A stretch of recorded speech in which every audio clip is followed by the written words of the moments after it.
Hello, today we remember the birth in 1918 of Alexander Solzhenitsyn, the Russian author and dissident.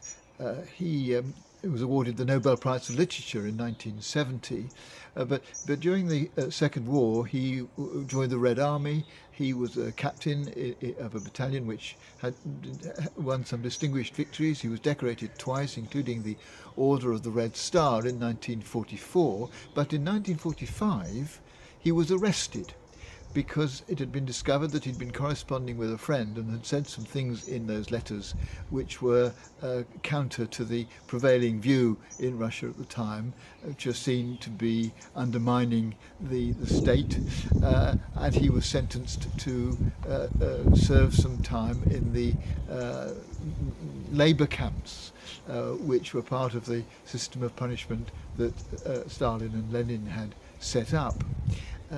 He subsequently wrote, and this is probably his most famous work, a book called The Gulag Archipelago, which explores the history of these labour camps, known as gulags.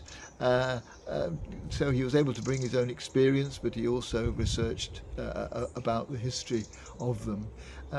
And he, at one point in his survey, asks himself the question: how can the guards and the authorities and the politicians be so cruel, so consistently cruel, and yet live with themselves? What is it that drives them to put people in these terrible conditions?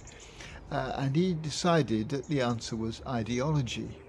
And he explores the way in which ideology gives people a reason for their terrible behaviour, their cruelty and their discrimination.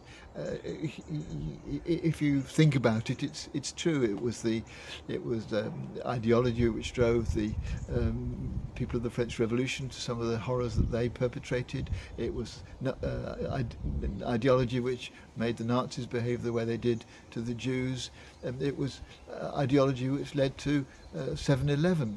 But also, of course, it was ideology which led the Inquisition to persecute people who doubted the faith.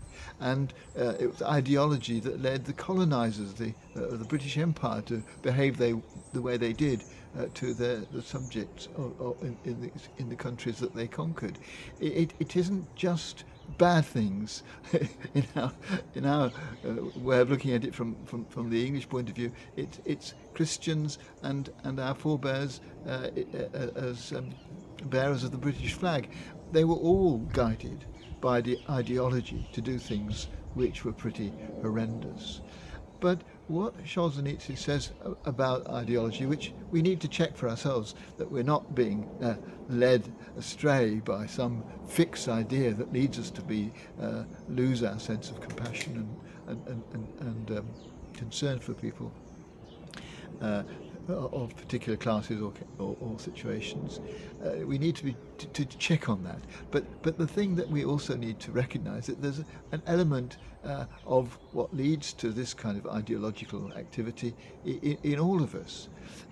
And Solzhenitsyn, who, having served, as I said, in the Red Army, says, whenever I ponder on the heartlessness of our highest-ranking bureaucrats, the cruelty of our executioners, I remember myself in my captain's shoulder bands and the forward march of my battery through East Prussia, enshrouded in fire, and I say, so were we any better? And I think it's very easy to criticise people who are driven by ideology, but to forget that often in much, much less significant ways, but in important ways perhaps, we can be driven by ideologies that we aspire to, and in so doing lose some of our humanity.